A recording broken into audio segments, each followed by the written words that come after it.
As pessoas comuns, de maneira geral, não são capazes de perceber a necessidade da salvação. E, inclusive, fazem zombaria desse fato, fazem brincadeiras e menosprezam o amor de Deus revelado em Jesus Cristo. Essa passagem que nós lemos demonstra claramente e de uma maneira concisa como é total a depravação do homem em sua natureza pecaminosa, em sua natureza rebelada contra o seu Criador, contra o seu Deus. E essa passagem expõe a gritante diferença entre a incapacidade do homem para solucionar o seu próprio problema de vida e a suficiência de Deus, o doador da verdadeira vida.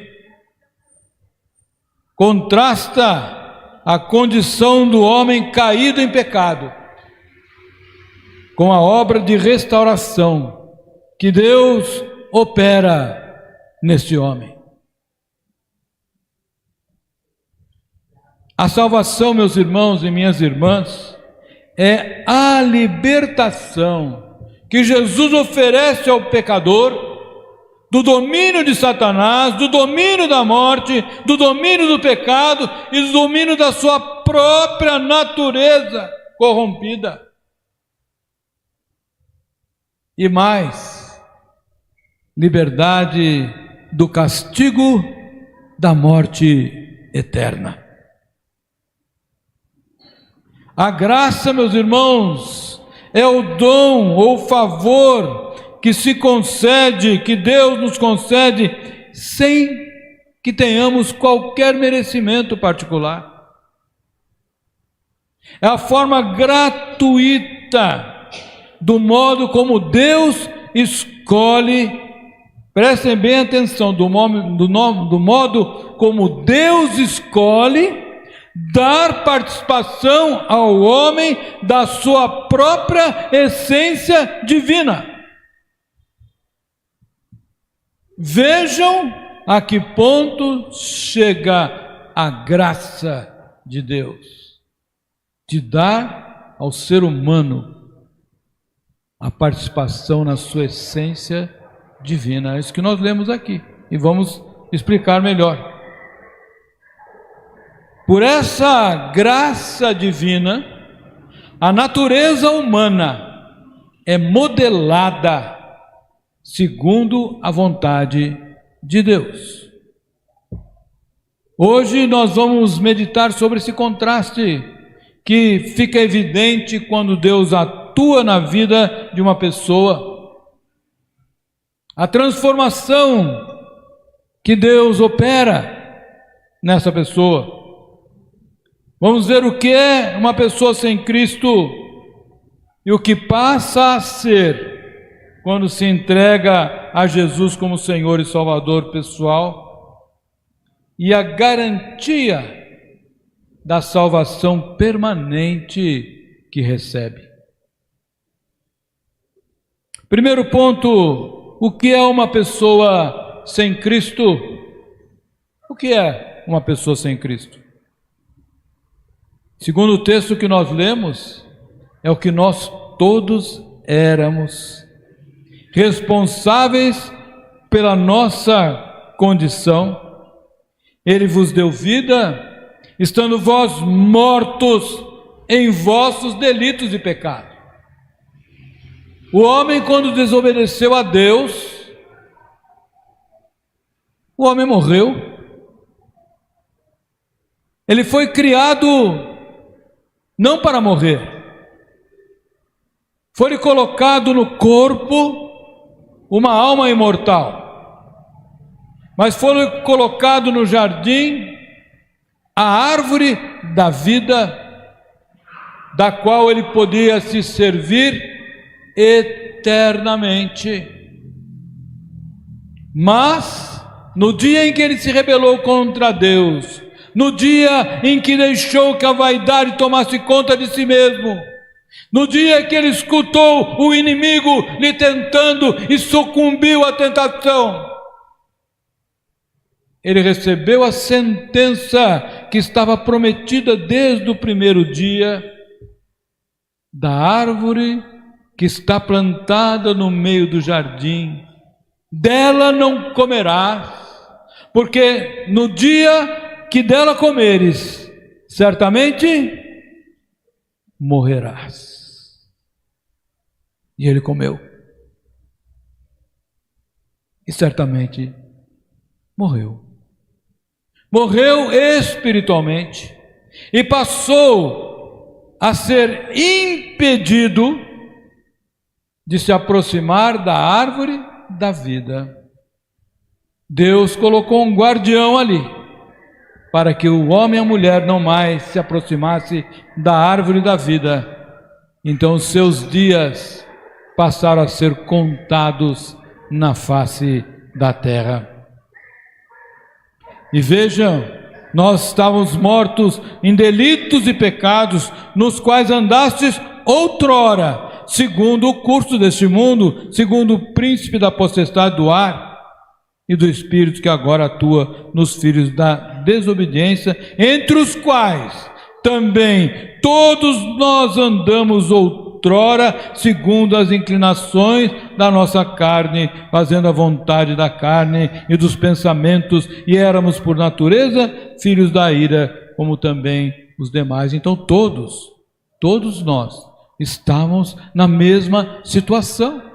Todos nós estávamos na mesma situação de mortos, condenados à morte eterna, porque andávamos segundo a vontade, segundo o pensamento da nossa carne. Essa é uma pessoa sem Cristo. A condição de uma pessoa sem Cristo é que ela não tem uma experiência, não tem um relacionamento com Jesus Cristo como Senhor da sua vida, não tem um relacionamento com Jesus Cristo como o seu Salvador. Primeiro ponto, ele é morto moral e espiritualmente, como vimos no versículo 1. O homem separado de Deus está separado da fonte da verdadeira vida e cai cada vez mais profundamente num lago de miséria espiritual e moral. E esse estado profundo de miséria espiritual e moral vai conduzi-lo inevitavelmente para a morte eterna. Ele está submerso em delitos e pecados. Ou seja, delitos são as ações de culpa, as quedas, violações da lei, transgressões que ele pratica normalmente. Está longe de Deus, frequentemente praticando delitos. Para nós é muito claro enxergarmos isso. Para nós é muito claro vermos essa diferença entre o povo de Deus, realmente separado, realmente convertido, e as demais pessoas que nos cercam. Estão constantemente praticando delitos. Os jornais estão cheios disso, os noticiários estão cheios disso, as redes sociais hoje estão cheias disso, e nós podemos ver claramente essas violações.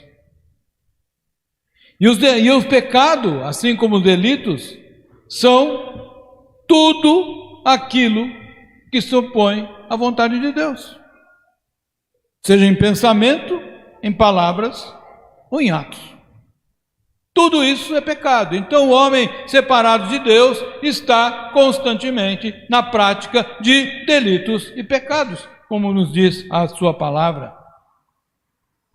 O versículo 2 nos diz que o homem, longe de Deus, antes de ser regenerado, ele está vivendo segundo o curso deste mundo. O que quer dizer isso?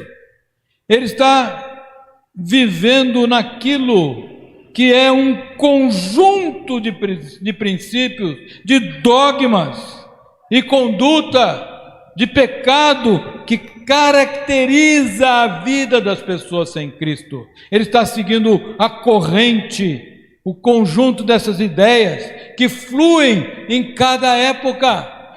E nós estamos vendo um monte de ideias desse tipo, chamados agora de narrativas mentirosas, narrativas falsas, que são a nova ideia deste mundo.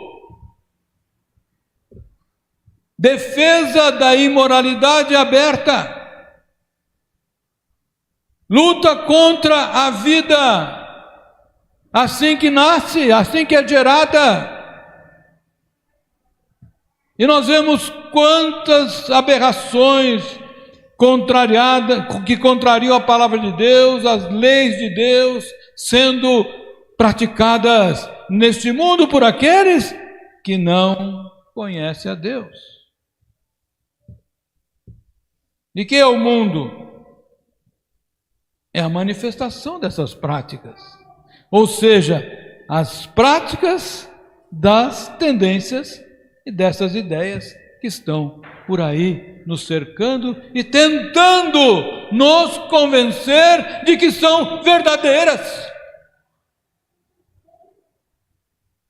Elas são colocadas numa moldura bonita de amor, de tolerância, mas nós não podemos tolerar o pecado, não podemos tolerar o que vai contra a vontade de Deus, contra a palavra de Deus, contra os ensinos de Jesus Cristo para as nossas vidas. Por essa é a nossa regra, essa é a nossa de fé e de prática. É isso que nós temos que praticar, não a vontade do homem, a vontade do mundo, porque ele jaz no maligno.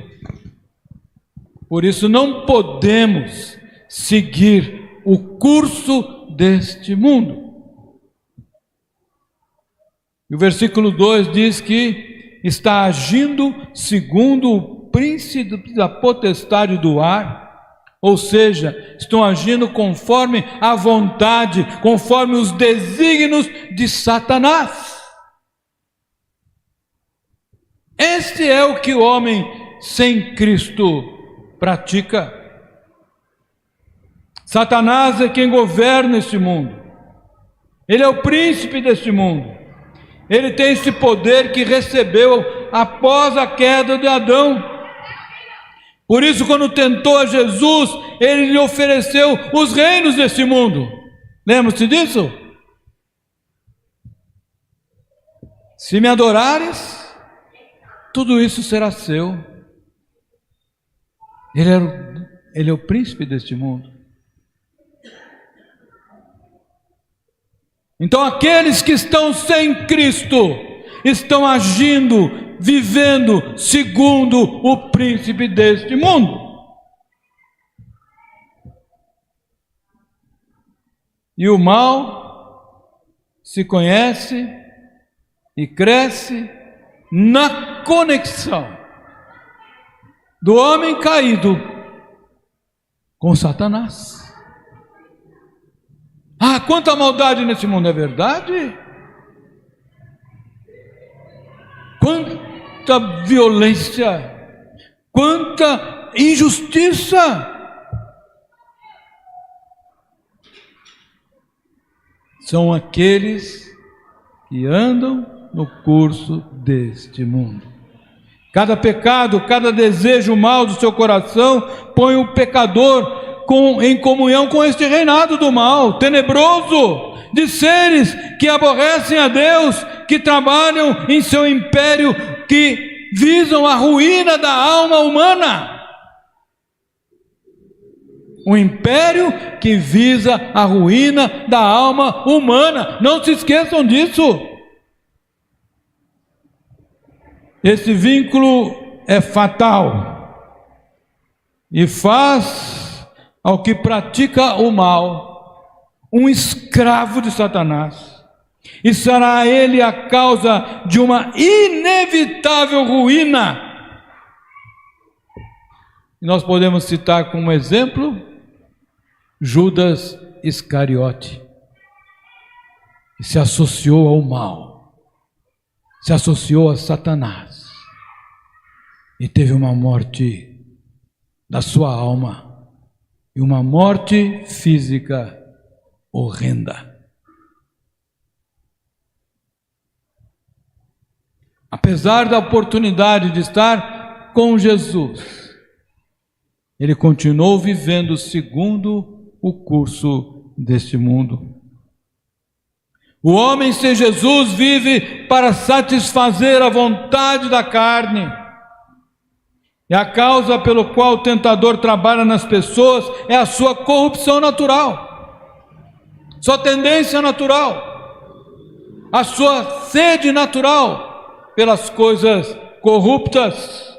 E a fonte do mal está nos maus desejos e na cobiça do coração. Lá em Tiago, capítulo 1, capítulo 14 e 15, ele diz bem claramente a esse respeito. Ele diz assim: cada um é tentado pela sua própria cobiça, pelos apetites da cobiça do seu coração. Quando esta o atrai e seduz, então a cobiça, depois de haver concebido, dá a luz ao pecado, e o pecado, uma vez consumado, gera a morte. Meus irmãos, isso é muito sério o que a palavra de Deus está nos mostrando. Esses desejos, esses apetites carnais, alimentados no coração, se convertem em vontade da carne e dos pensamentos. E todo ser está então corrompido e dominado pela carne.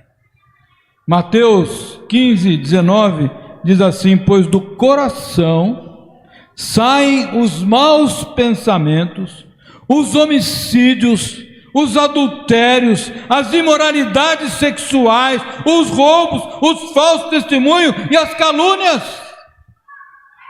Não é isso que temos visto nos cercando de todo lado? Porque são homens sem Cristo, pessoas sem Cristo. Por isso são condenados justamente por causa do seu próprio mérito. São filhos da ira. Essa é uma expressão hebraica que significa que merecíamos a condenação por parte de Deus. Filhos da ira, digno da ira de Deus, objeto da santa indignação de Deus, porque Deus sente indignação pelo mal, pelo pecado, e que está por isso mesmo sob o peso da sua justiça e da sua consequente punição. Por natureza, nós somos pecadores, meus irmãos, por uma disposição inata. Herdamos essa disposição da queda de Adão. Porém, acentuamos muitas vezes essa disposição de maneira voluntária por nossa própria decisão. Filhos da desobediência, diz o versículo 2, aqueles que se caracterizam por serem descendentes, os rebeldes que agem com o mesmo espírito dos anjos caídos. Lembram disso? Lúcifer quis ser igual a Deus, vaidoso, provocou uma rebelião entre os anjos. Todos foram expulsos da presença de Deus e hoje estão por aqui nos perturbando e dirigindo aqueles que ainda não receberam Jesus em seus corações. Muitos já ouviram Jesus chamando, mas estão adiando. Pode ser que daqui a pouco seja tarde demais para responder à voz de Jesus. Meus irmãos, nessa categoria de filhos da desobediência entram aqueles que foram mencionados no sermão de Jesus, lá no João 8, que Jesus disse: vós sois filhos do diabo. Vamos ler aqui, João 8,44. Vós sois do diabo, que é vosso pai, e quereis satisfazer-lhes os desejos. Ele foi homicida desde o princípio, jamais se firmou na verdade, porque nele não há verdade. Quando ele profere mentira, fala do que ele é próprio, porque é mentiroso e pai da mentira. Aqueles que estão sem Cristo, que ainda permanecem no curso deste mundo, são mentirosos, porque são filhos do pai da mentira, filhos do diabo, homicidas, mentirosos, criminosos, injustos. Tudo isso é um retrato claro daqueles que estão sem Jesus Cristo em seu coração. Segundo ponto, meus irmãos, vamos ver agora o que passa a ser uma pessoa quando recebe Jesus Cristo como seu Salvador. Veja só, isso, meus irmãos, é o que ocorre com os verdadeiros cristãos, graças à ação de Deus em suas vidas, graças à ação misericordiosa de Deus na vida de cada um daqueles que Ele chama, e que ouvem a sua voz e vão até Ele, arrependidos dos seus pecados, se entregam a Ele completamente.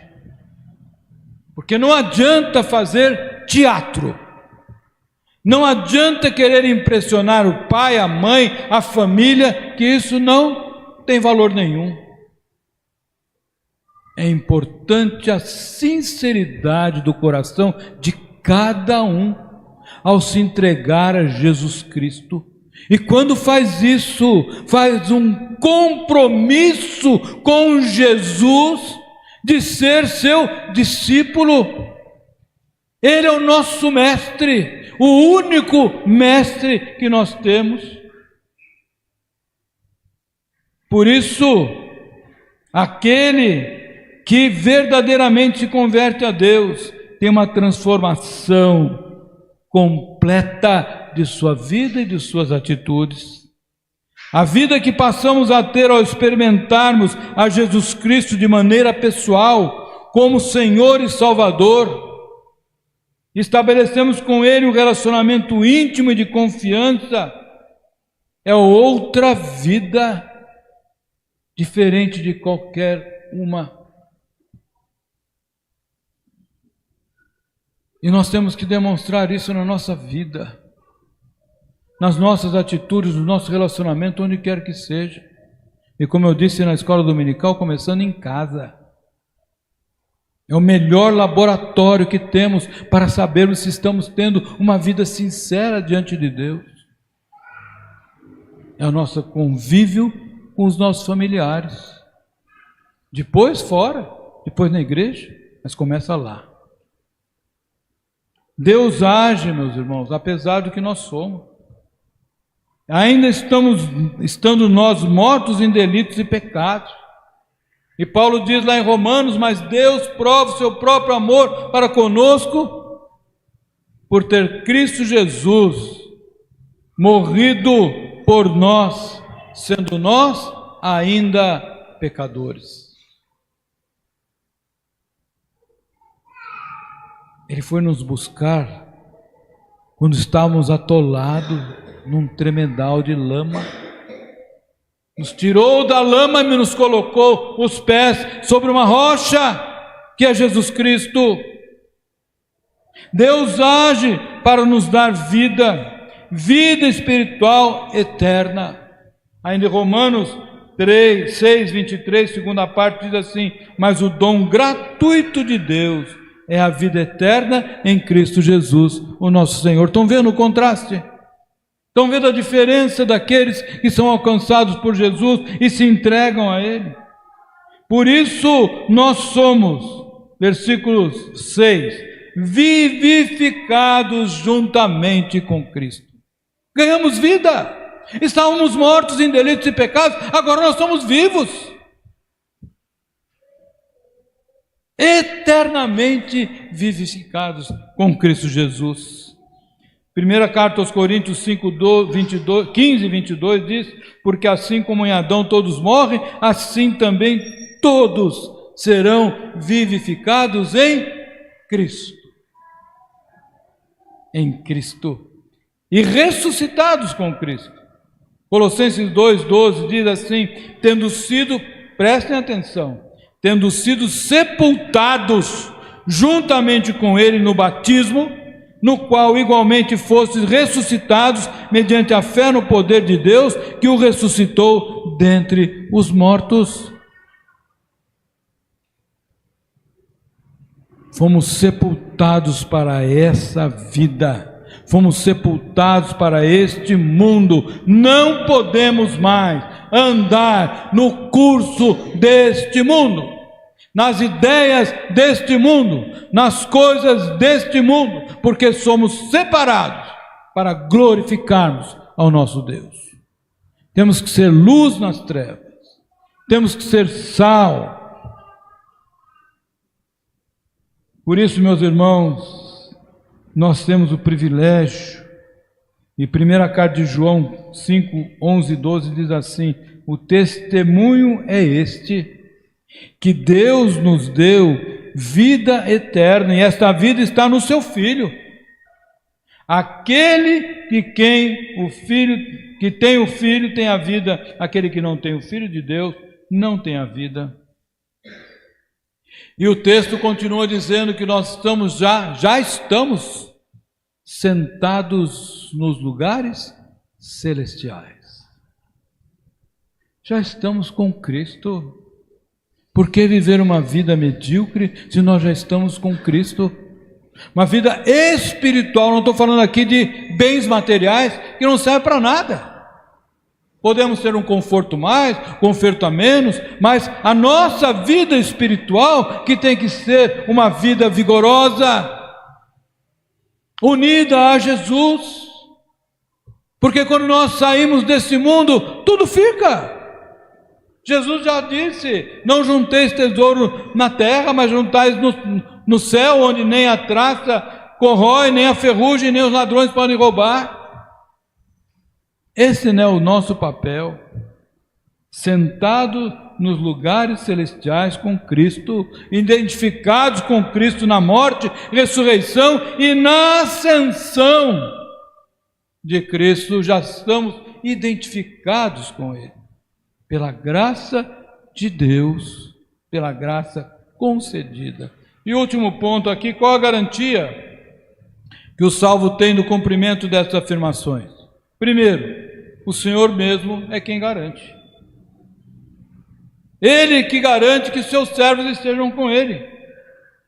E na verdade já estão com Ele, na esperança, não é? Jesus não disse: vou preparar um lugar para que vocês, quando chegarem, estejam comigo.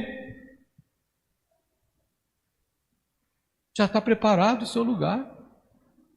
Quando você for à sua presença, você terá o seu lugar já com Ele, porque o próprio Jesus faz tudo por nós. Nos chama, nos escolhe, nos salva e ainda nos dá um lugar na vida eterna ao seu lado. E muitas vezes nós esquecemos de tudo isso e vamos vivendo a vida de qualquer maneira, como se ainda não tivéssemos sido alcançados por Jesus. E Deus age, meus irmãos, conforme a sua natureza.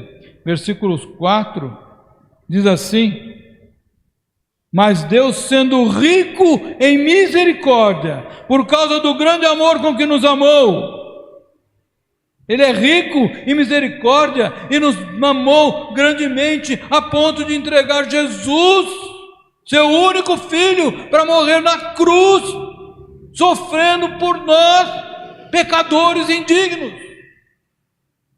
E nós muitas vezes não damos valor para tudo isso. Mas Deus é rico em misericórdia e nos amou e nos ama por seu grande amor. A salvação é possível pela relação de amor que Deus distribui. Não é isso que diz lá João 3,16, todo mundo sabe de cor? Porque Deus amou o mundo. Ele deu o seu Filho unigênito para quê? Para que todo aquele que nele crê não pereça, mas tenha a vida eterna. Por causa da sua grande misericórdia, por causa do grande amor com que nos amou. A salvação é de Deus. A salvação não é dos homens. A salvação não vem de nós. Não é nossa iniciativa. É iniciativa de Deus. O Espírito Santo toca o nosso coração para sensibilizar-nos, para que nós possamos reconhecer o estado que nós estávamos, de pecado, sem Deus, andando segundo o curso desse mundo, fazendo a vontade da carne. Mas hoje não, Ele nos transformou, nós somos nova criatura. Não merecíamos a salvação, sem dúvida, Deus a oferece a nós exclusivamente por sua graça. Sois salvos, diz aqui.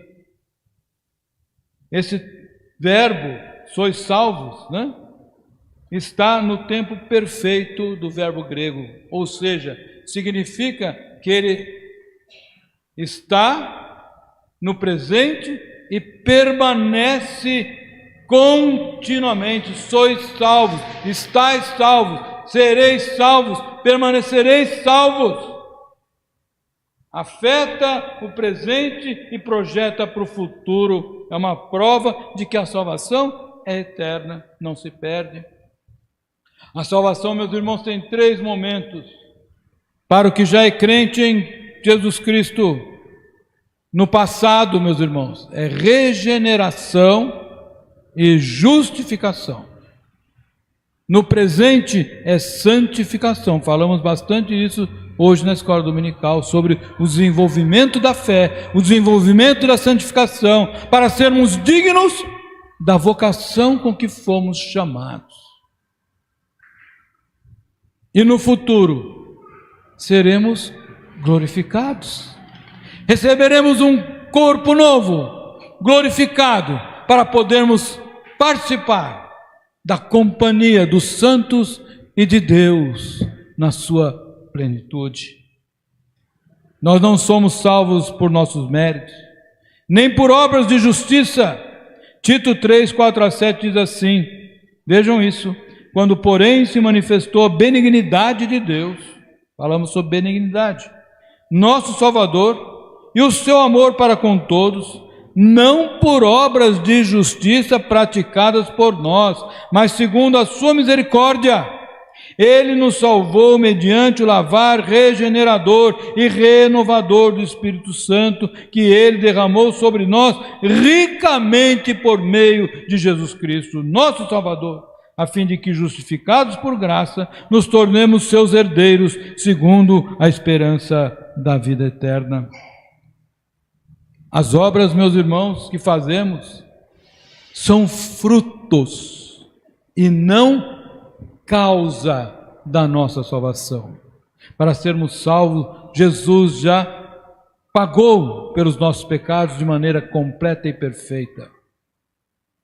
As obras para que Deus preparou para que andássemos nela é o resultado dessa salvação, são os frutos dessa salvação, e nós temos que produzir frutos para que as pessoas que ainda não receberam Jesus, ainda não conhecem Jesus, conheçam através dos nossos frutos o que Jesus fez e faz na nossa vida.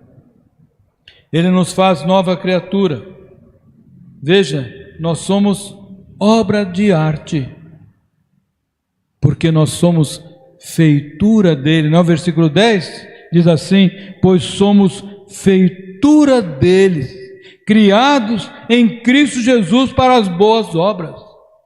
Meus irmãos, nós somos obras de arte nas mãos de Deus, que nos pegou na lama, no pecado, no curso deste mundo, e nos refez, nos regenerou, nos revitalizou, nos deu nova vida. 2 Coríntios 5,17 diz assim: assim, se alguém está em Cristo, é o quê? Nova criatura.